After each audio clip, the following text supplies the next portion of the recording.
Уступок не будет. Водители маршруток встретились с представителями мэрии столицы. ЧП в школе. Ученик ранил одноклассника из пневматического пистолета. Число отравившихся в бишкекском ресторане достигло 173 человек. Об этом и не только смотрите прямо сейчас. В студии работает Нурсултан Якуббеков. Здравствуйте. Водители маршруток встретились с представителями мэрии столицы. Муниципалитет говорит о невозможности уступок. Напомним, сегодня с утра водители маршрутных такси не вышли на работу, выражая протест против штрафов за отсутствие страхового полиса. Бастующие выставили ряд требований: отсрочить введение штрафа за отсутствие страхового полиса, повысить тариф на проезд до 15 сомов, разрешить посадку и высадку пассажиров вне остановок, разрешить поворачивать со второй полосы и другие. По данным мэрии, сейчас в Бишкеке работает 40 фирм, занимающихся перевозкой пассажиров на 120 маршрутных линиях. Со всеми руководителями фирм мы переговорили, объяснили ситуацию. А с тем, что страховку платить, это постановление правительства, его нужно выполнять. Единственное, что мы попросили и ГАИ, городское, и республиканское, не с 1 числа, а, допустим, постепенно, с 4 числа, возможно, начинать уже работу, потому что некоторые не успели просто оплатить. Все вопросы возможно решить. Требуем, чтобы нам разрешили второй ряд разрешили, посадку, высадку разрешили. Со второго ряда. Автобусы, троллейбусы поворачивают со второго ряда. Гаишник им не трогает их. А маршрутка поворачивает со второго ряда, их останавливают и штрафуют. Мэр Бишкека Албек Ибраимов встретился с руководителями ассоциаций и фирм перевозчиков микроавтобусных маршрутов, которые не вышли на линию. В ходе встречи были выслушаны причины, которые привели к сложившейся ситуации. Ибраимов отметил, что мэрия готова к конструктивному обсуждению имеющихся вопросов перевозчиков, при этом прежде всего будут учитываться интересы горожан.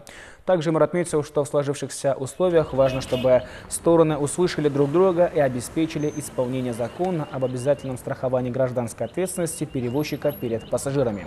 Представители компании согласились с градоначальником и пообещали провести разъяснительную работу среди водителей касательно страхования и возобновления работы микроавтобусов в ближайшее время.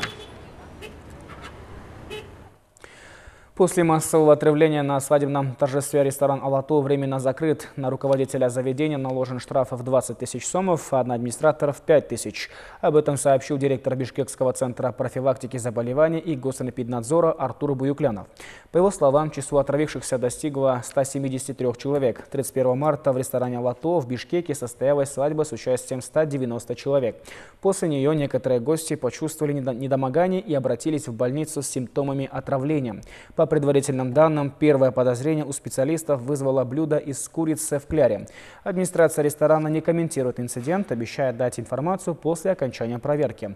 По факту массового отравления в ресторане «Алатау» возбуждено уголовное дело. В столичной школе номер 38 ученик 8 класса случайно ранил из травматического пистолета своего одноклассника. Как рассказали в ГУВД Бишкека, подросток принес в школу пистолет своего брата. Показывая однокласснику, он случайно ранил его в плечо. Пострадавший госпитализирован в 3-ю детскую больницу.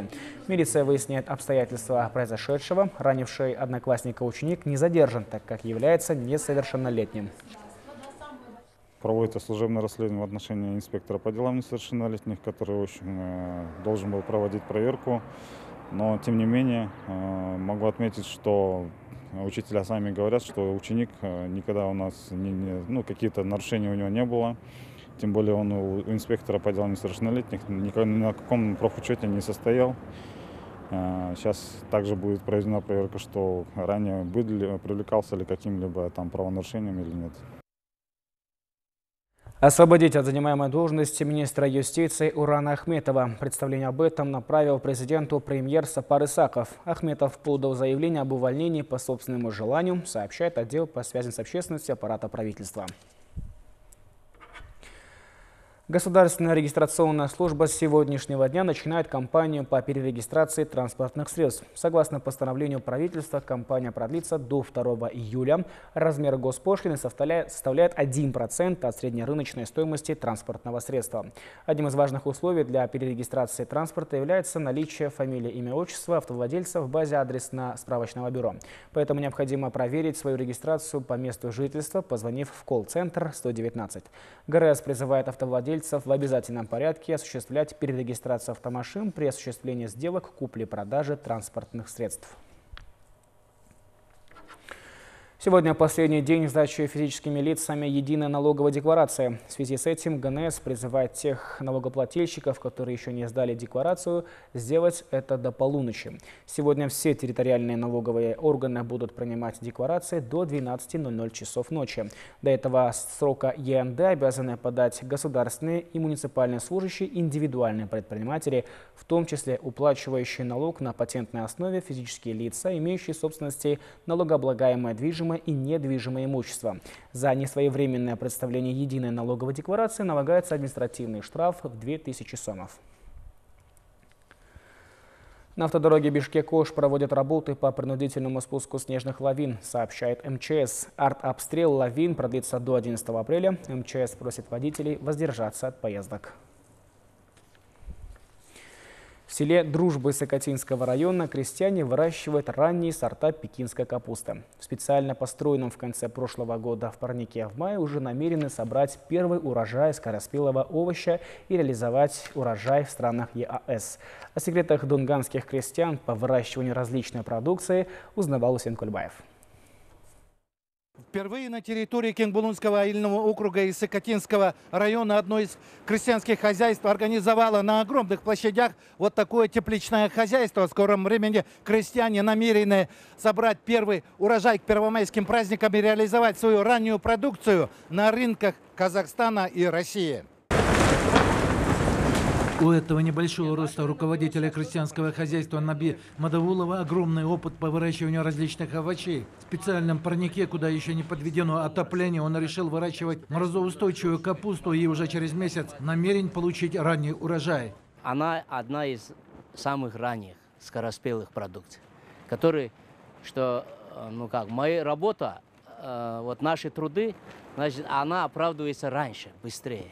Наш рынок постоянно есть люди, клиенты, которые возят в Алмату, хорошо возят, и в Россию, вот большие грузы машин мы грузили фурами. С конца декабря начинаем готовить землю. Выращивание овощей – дело хлопотное. Вся большая семья опытного овощевода целыми днями с утра до позднего вечера работает в парнике. В сезон крестьянское хозяйство привлекает дополнительно помощников и обеспечивает их работой. Высаживаем мы в теплице в первых числах марта, в конце февраля. Сначала капусту высаживаем, бейцы высаживаем, вот такие морозоустойчивые. В Кенгбулунском аильном округе еще при Союзе специализированное хозяйство было ориентировано на выращивание помидоров, огурцов, капусты и других овощей. Раньше в союзное время выращивали до 12 тысяч тонн овощей. Сейчас ежегодно, да. В том числе помидоры, огурцы, баклажаны, лук, все прочее, да. Но сейчас, по-моему, по моим подсчетам, стат данным, где-то получается то же самое, где-то 11-12 тысяч тонн. В Кыргызстане построено тысячи современных дорогостоящих теплиц. В новом деле не везде все получается. Между тем, герой нашего репортажа, кроме расходов на каркас, все сделал своими руками и в скором времени намерен собрать хороший урожай пекинской капусты и экспортировать в страны ЕАЭС. Усен Кульбаев, Нуркамиль Асанов, Общественный первый канал, Чуйская область. 140 лет в этом году исполняется Бишкеку и 20 лет городскому духовому оркестру. По этому случаю в Большом зале Кыргызской национальной филармонии состоялся юбилейный концерт, где были исполнены произведения известных композиторов. На юбилейном концерте духового оркестра побывала Ширин Асанахунова. Здесь прозвучала музыка известных композиторов, увертюра из кинофильма «Дети капитана Гранта», «Дунаевский», иллюстрация повести Пушкина, военный марш, парад трубачей, «Алтынчугунгечнде», «Верни мне музыку», «Бишкегим» и другие. Всего около 25 композиций. Образовался этот оркестр, вот я с ними 20 лет уже пою. Мы выступали в Республике Кыргызстан здесь, у нас по республике вообще Караколе, на Исыкуле. Духовой оркестр – это слаженная машина, годами отработанная, отточенный репертуар. Он был создан в 1998 году на кадровой базе Кыргызской национальной консерватории имени Калыя Молдобасанова. В обширном репертуаре оркестра классика жанра и произведения кыргызских композиторов. В духовом оркестре 40 профессиональных музыкантов. Художественный руководитель оркестра – ректор консерватории Муратбек Бигалиев, главный дирижер – народный артист Элис Шашенбаев. Оркестр, который охватывает не только наш город, но и всю республику. То есть он у нас, так сказать, единственный профессиональный коллектив в этом жанре. Оркестр является лауреатом джазового фестиваля и Республик Центральной Азии, обладателем гран-при на конкурсе Эли Чойнургенчи. В 2017 году был почетным гостем на Экспо. Аура в коллективе такая творческая, благоприятная, и очень приятно с ними сотрудничать с Элисом Шашенбаевичем. Мастер своего дела, конечно же, многолетний опыт. Все-таки опыт ничем не заменишь. Ну и, конечно же, мастерство как дирижера. Хороший коллектив. Замечательные ребята, замечательный коллектив, дирижер. Просто супер.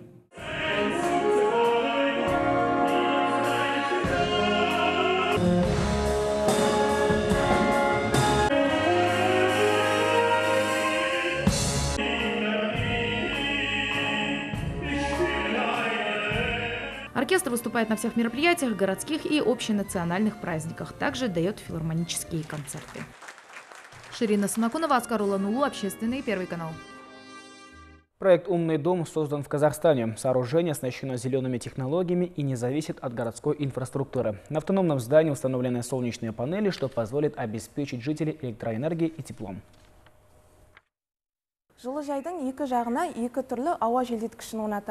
Над проектом «Умный город» Назирке Аманкосова работала полгода. Она придумала, как решить проблему нехватки кислорода для жителей верхних этажей. Школьница уверена, эту идею можно применить и в обычных домах.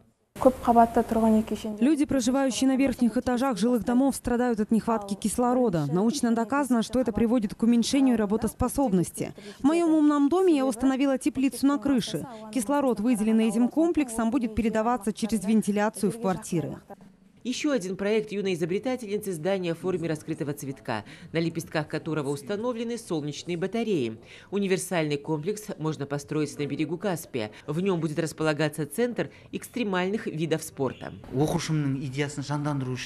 Моя ученица предложила идею для развития туризма. Это очень красивый проект. Можно построить на любом побережье. Он имеет независимые источники энергии, центр по очистке воды, а также систему резервуаров питьевой воды.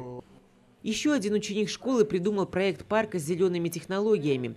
Комплекс берет энергию от солнца и ветра. Его можно построить в любой точке области. Сейчас руководство учебного заведения ищет инвесторов для реализации идей учащихся. Вера Черникова, телекаркинулу, Общественный, Первый канал. Лестница из 36 клинков и танцы на горячих углях. Такие испытания ждут участников фестиваля в одной из южных китайских деревушек. Проводят его представители народности Лису. Житель южно-китайской деревушки Фу Сюэту снимает обувь, и спустя несколько минут он бесстрашно забирается по импровизированной лестнице. Вместо ступенек – острые клинки. Этот трюк мужчина проделывает ежегодно на традиционном фестивале народности Лису. Мне это нравится. Посмотрю вниз, а люди там маленькие, как муравьи. А когда доберусь до вершины, я просто счастлив. Зрители следят за смельчаками с замиранием сердца. Я не смогла бы так сделать. Тут нужны навыки. У обычных людей так не получится. К лестнице приделаны 36 клинков. Они символизируют собой предстоящий год. Тот, кто сможет забраться на самый верх, будет мужественным, сильным и удачливым. Участники фестиваля также удивили публику танцами на горячих углях. Праздник этнического меньшинства Лису обычно проводится в 8-й день 2-го месяца по лунному календарю. В этом году его провели позже из-за плохой погоды. Туристов в этот раз было немного. Помешало строительство дорог в регионе. Ольга Севастьянова, телекаркинов, Общественный, Первый канал. И к этому часу у нас пока все. Оставайтесь на Общественном Первом.